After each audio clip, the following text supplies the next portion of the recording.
আবৃত্তি করছি হুমায়ুন আজাদের কবিতা তোমার দিকে আসছি।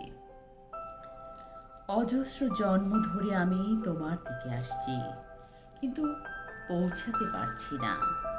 তোমার দিকে আসতে আসতে আমার এক একটি দীর্ঘ জীবন ক্ষয় হয়ে যায় 5 পয়সার মোমবাতির মতো। আমার প্রথম জন্মটা কেটে গিয়েছিল শুধু তোমার স্বপ্ন দেখে দেখে। এক জন্ম আমি শুধু তোমার স্বপ্ন দেখেছি।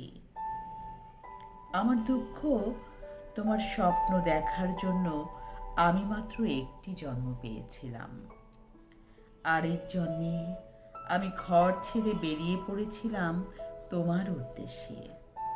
পথে বেরিয়েই আমি পলিমাটির উপর আঁকা দেখি তোমার পায়ের দাগ। তার প্রতিটি রেখা আমাকে পাগল করে তোলে। ওই আলতার দাগ আমার চোখ আর বুক আর স্বপ্নকে এত লাল করে তোলে যে আমি তোমাকে সম্পূর্ণ ভুলে যাই। ওই রঙিন পায়ের দাগ প্রদক্ষিণ করতে করতে আমার ওই জন্মটা কেটে যায়। আমার দুঃখ, আমি মাত্র একটি জন্ম পেয়েছিলাম সুন্দরকে প্রদক্ষিণ করার।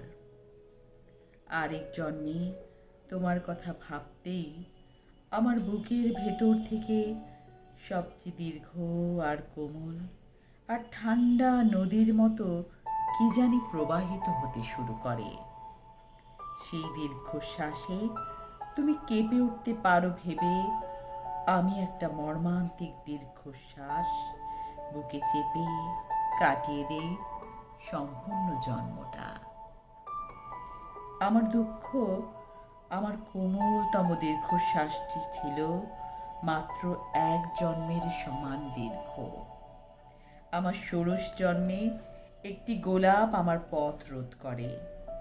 আমি গোলাপের সিঁড়ি বেয়ে তোমার দিকে উঠতে থাকি, উঁচুতে উঁচুতে আরো উঁচুতে, আর এক সময় ঝরে যাই চৈত্রের বাতাসে। আমার দুঃখ, মাত্র একটি জন্ম আমি গোলাপের পাপড়ি হয়ে তোমার উদ্দেশ্যে ছড়িয়ে পড়তে পেরেছিলাম। এখন আমার সমস্ত পথ জুড়ে টলমল করছে একটি অশ্রুবিন্দু। ওই অশ্রুবিন্দু পেরিয়ে এ জন্মে হয়তো আমি তোমার কাছে পৌঁছতে পারবো না।